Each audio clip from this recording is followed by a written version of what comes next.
आज TV channel के ऊपर अभी जो दृश्य देखने को मिला है वो बहुत ही हृदय विदारक है, बहुत ही चिंताजनक है। अभी राजस्थान के बयाना, भरतपुर के बयाना में जो दृश्य आप सबने देखा होगा, चैनल में अभी चल रहा है। एक ट्रैक्टर एक युवक के ऊपर, जिस युवक का नाम निरपत है, उस युवक के ऊपर चढ़ जाता है और युवक की वहीं पर तत्कालीन हत्या हो जाती है, उसकी मृत्यु हो जाती है। विभत्स दृश्य है। ये केवल एक युवक की हत्या का विषय नहीं है, एक युवक की मृत्यु का विषय नहीं है। ये केवल एक ट्रैक्टर एक युवक के ऊपर चढ़ गया, राजस्थान के एक गांव और एक जिले का विषय नहीं है। ये आज पूरे राजस्थान का विषय है, ये आज कांग्रेस शासित राज्यों का विषय है। बताया गया है कि प्रियंका वाड्रा राजस्थान आज पहुंच रही है। मैं आज भारतीय जनता पार्टी के प्रवक्ता के नाते और पार्टी के एक जिम्मेदार कार्यकर्ता के नाते आज प्रियंका वाड्रा जी से यह डिमांड करता हूं कि इससे पहले वो जनसभा को संबोधित करे, ये जो हृदय विदारक दृश्य है भरतपुर का, हत्या हो रही है, सरेआम हत्या हो रही है, उसकी रिकॉर्डिंग हमारे सामने है।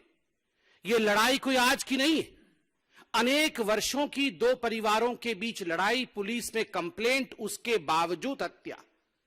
प्रियंका वाड्रा पहले उस गांव में जाए, पहले जाके उन पुलिसकर्मियों को, वहां के डीएम, वहां के एसपी और वहां के प्रशासन को सस्पेंड करके वो हिम्मत दिखाए कि वो केवल भाषण और स्लोगनिंग के लिए नहीं है, वो खड़ी हो सकती है। She has to project that she has the spine, she has the gall to visit Bharatpur, to visit the place where this gruesome incident, this gruesome murder has taken place only a while ago, and the video which has gone viral across the country and beyond is heart-wrenching. This is the call to Priyanka Vadra. Priyanka ji, विषय तो बहुत ही गंभीर है जिस पे आज हम press conference कर रहे हैं, मगर दृश्य देखने के बाद अपने आप को रोका नहीं गया। इसलिए हमने आपसे ये चैलेंज दिया है कि आप पहले वहां जाएं। अब मैं विषय पे आता हूं। हिंदुस्तान की ये खूबसूरती है, लोकतंत्र की ये खूबसूरती है कि जब चुनाव आते हैं तो घोषणा पत्र आते हैं। घोषणा पत्र एक पुलिंदा होता है जवाबदेही का। घोषणा पत्र एक पुलिंदा होता है कि हम क्या करेंगे जनता के लिए, हम किस प्रकार से जनता को आगे उनके विकास के लिए काम करेंगे। अगर घोषणा पत्र आप लागू नहीं करते हैं, जिन राज्यों में आपने इससे पहले शासन किया, जिन राज्यों में इससे पहले आपने घोषणा की थी और वहां घोषणा पत्र लागू नहीं होता है, तो कभी आप खालिस्तान के समर्थन में खड़े हो जाते हैं, तो कभी हमास के समर्थन पे खड़े हो जाते हैं। आज अशोक गहलोत खालिस्तान के समर्थन में उन्होंने बयान दिया है। राहुल गांधी और कांग्रेस पार्टी आज हमास के समर्थक के रूप में पूरे हिंदुस्तान और पूरे विश्व में वो देखी जा रही है। आखिर हमास का समर्थन क्यों करना पड़ रहा है? आखिर खालिस्तान के समर्थन के पीछे अशोक गहलोत को क्यों जाना पड़ रहा है? एक ही शब्द है, तुष्टीकरण। अगर घोषणा पत्र लागू किया होता हिमाचल प्रदेश में, अगर घोषणा पत्र लागू किया होता कर्नाटक में, तो आज खालिस्तान शब्द का प्रयोग नहीं करना पड़ा होता, जिस खालिस्तान के कारण इंदिरा गांधी जी की हत्या हुई। अभी एक विदेशी राष्ट्र में एक टैब्लॉइड गया था, इंदिरा गांधी की हत्या को सेलिब्रेट करने की कोशिश की थी। भारत के सरकार ने खड़े होकर उसका विरोध किया था, और आज एक कांग्रेस के सिटिंग मुख्यमंत्री खालिस्तान के लिए बोल रहे हैं। इसलिए बोल रहे हैं क्योंकि घोषणा पत्र ना तो हिमाचल प्रदेश में लागू हुआ और ना ही कर्नाटक में लागू हुआ। मैं लेकर आया हूं घोषणा पत्र। हिमाचल प्रदेश में क्या घोषणाएं की थी, कर्नाटक में क्या घोषणाएं की थी, और अंततोगत्वा किस प्रकार से उनका हश्र, उनका अंजाम नकारात्मक रहा, वो इंप्लीमेंट नहीं हुए भी तो इस प्रकार से हुए कि मिलने के बदले देना पड़ा, लेने के बदले देना पड़ा। आप देखिए, जहां तक हिमाचल प्रदेश का सवाल है, जो सबसे बड़ी घोषणा की गई थी राहुल गांधी जी द्वारा और प्रियंका वाड्रा जी द्वारा, वो क्या थी?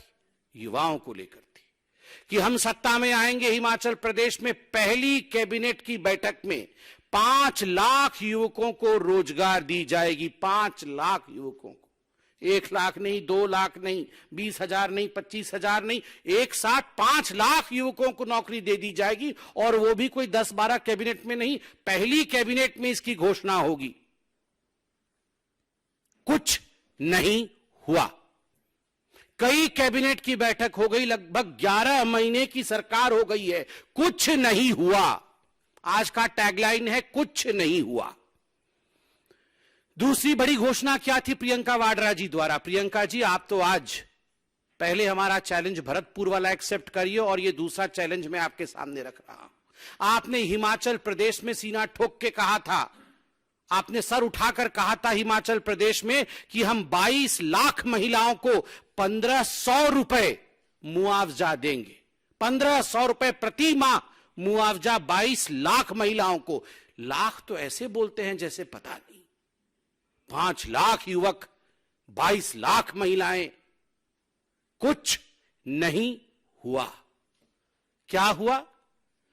1150 रुपए और 1350 रुपए जो हिमाचल प्रदेश में जयराम ठाकुर जी की सरकार, भारतीय जनता पार्टी की सरकार जो मुआवजा महिलाओं को दे रही थी, जो पेंशन दे रही थी, उसे बढ़ा करके 1,500 कर दिया। 1350 तो हम ही दे रहे थे। आपने कहा था अतिरिक्त 22 लाख महिलाओं को आप देंगे 1,500 रुपए। क्या हो गया? भुगतान क्यों नहीं हुआ? कुछ नहीं हुआ। 300 यूनिट बिजली फ्री देंगे, 300 यूनिट बिजली फ्री देंगे, कुछ नहीं हुआ। उल्टा 125 यूनिट जो फ्री जयराम ठाकुर जी की सरकार, भारतीय जनता पार्टी की सरकार हिमाचल प्रदेश में दे रही थी, उसे भी कैंसिल कर दिया गया। 300 यूनिट बिजली फ्री देंगे, कुछ नहीं हुआ। युवाओं के लिए 680 करोड़ रुपए का स्टार्टअप फंड स्टार्ट करेंगे, पहली कैबिनेट की बैठक में। और सब कुछ पहली कैबिनेट की बैठक में ही करने वाले थे। पहली कैबिनेट की बैठक में 680 करोड़ रुपए राहुल गांधी जी युवाओं को स्टार्टअप में देने वाले थे। अंजाम कुछ नहीं हुआ। और तो और प्रियंका वाड्रा और राहुल गांधी जी ने कहा था हिमाचल प्रदेश में जाकर के कि मोबाइल क्लिनिक से हर गांव में हम मुफ्त इलाज पहुंचाएंगे। हर गांव में मोबाइल क्लिनिक जाएगी।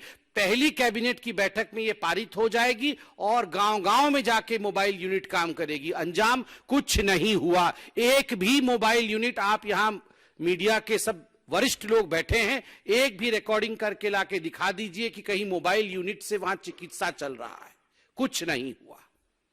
पशुपालकों से हर दिन 10 लीटर दूध खरीदेंगे, 10 लीटर दूध खरीदेंगे। यह हिमाचल प्रदेश में कांग्रेस ने अपने घोषणा पत्र में कहा था। गूगल करके अभी निकालिए घोषणा पत्र। हम घोषणा पत्र लेके नहीं आए हैं। कांग्रेस के घोषणा पत्र को हम ना छूते हैं ना उस पर विश्वास करते हैं। आप जरा रिसर्च कर लीजिएगा, लिखा हुआ था पशुपालकों से 10 लीटर दूध खरीदा जाएगा प्रतिदिन। कुछ नहीं हुआ। मैं तो आज युवकों से कहूंगा, युवकों आज आप ट्विटर में ये हैशटैग चलाइए, कुछ नहीं हुआ। और उसके बाद 2 रुपए किलो गोबर भी खरीदा जाएगा। ये जो लोग गौवंश के खिलाफ थे, दबाव में आके इन्होंने कहा था दूध खरीदेंगे, गोबर खरीदेंगे, उसका भी स्टेटस कुछ नहीं हुआ। ये हिमाचल प्रदेश में स्टेटस है। और तो और हिमाचल प्रदेश में मुख्यमंत्री सक्कू जी, उप मुख्यमंत्री अग्निहोत्री जी और प्रियंका वाड्रा जी ने जाके कहा था कि 63,000 पद अभी खाली है, सरकारी पद।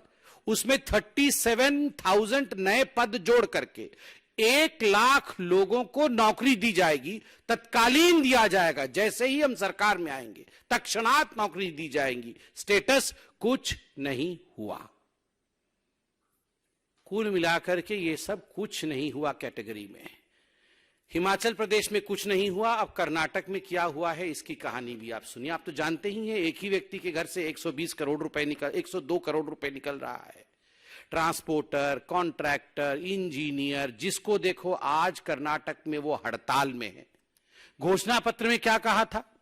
घोषणा पत्र में कहा था कि शक्ति स्कीम लागू होगी, जिसमें महिलाओं के लिए पब्लिक ट्रांसपोर्टेशन फ्री होगा। इंप्लीमेंट करने की कोशिश की गई, नतीजा क्या हुआ? Over crowding. जो लोग शांतिप्रिय तरीके से बस में महिलाएं जा पा रही थी वो आज जा नहीं पा रही। जो तनख्वाह मिलती थी बस ड्राइवर, कंडक्टर और उनके स्टाफ को, आज वो तनख्वाहें बंद पड़ी हैं, डिले हो रही है, तनख्वाहें नहीं जा रही हैं।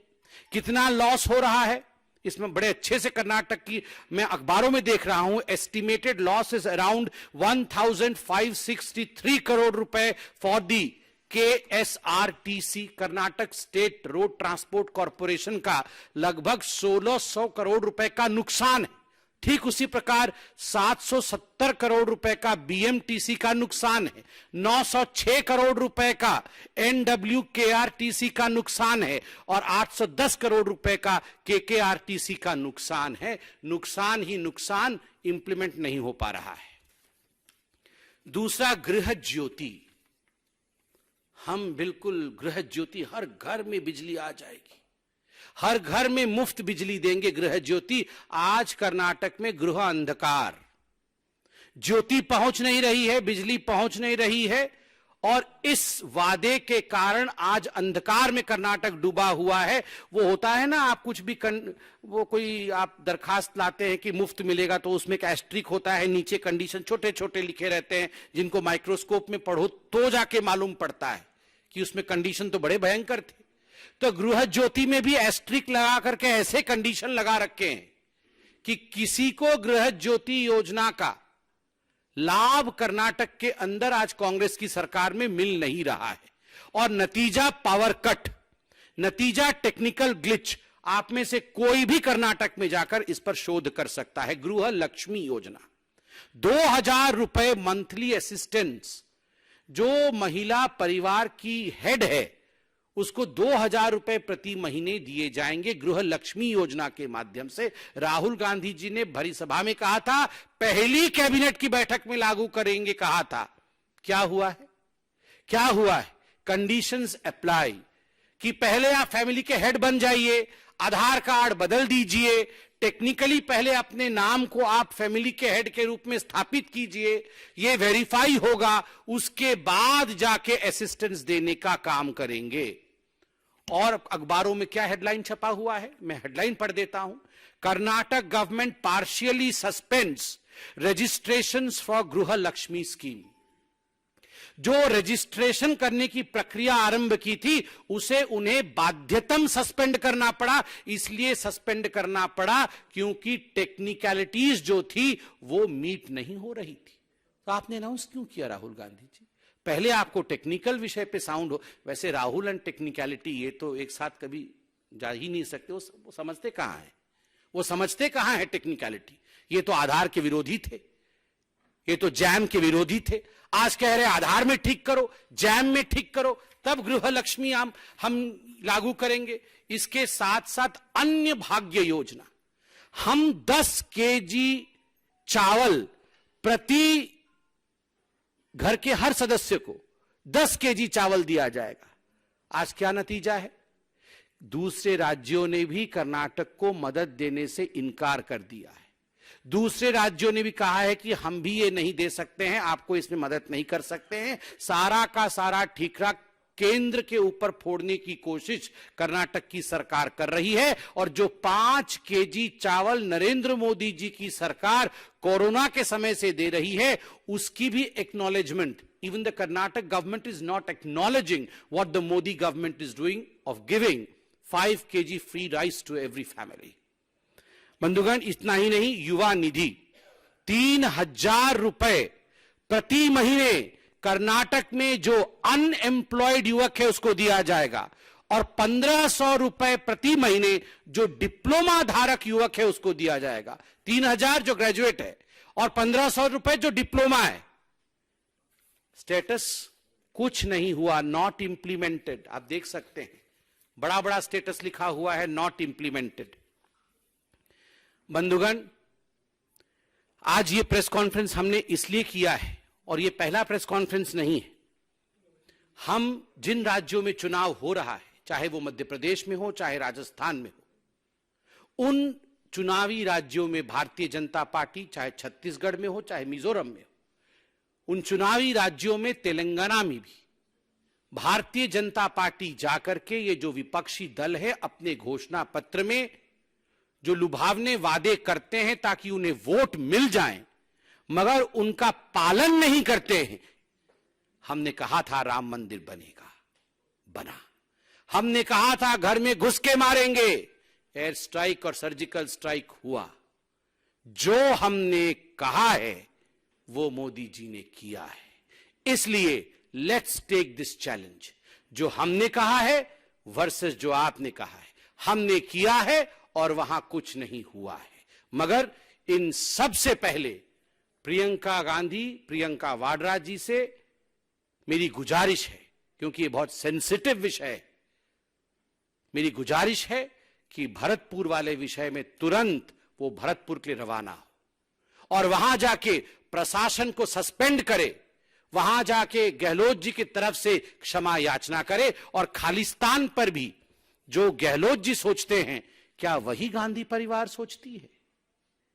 हमास पर तो क्या सोचती है वो हम जानते हैं, मगर खालिस्तान पर जो अशोक गहलोत सोचते हैं, क्या वही प्रियंका वाड्रा और राहुल गांधी सोचते हैं? इसका जवाब भी आज प्रियंका वाड्रा दे। बहुत बहुत धन्यवाद। कोई प्रश्न हो तो अवश्य पूछे।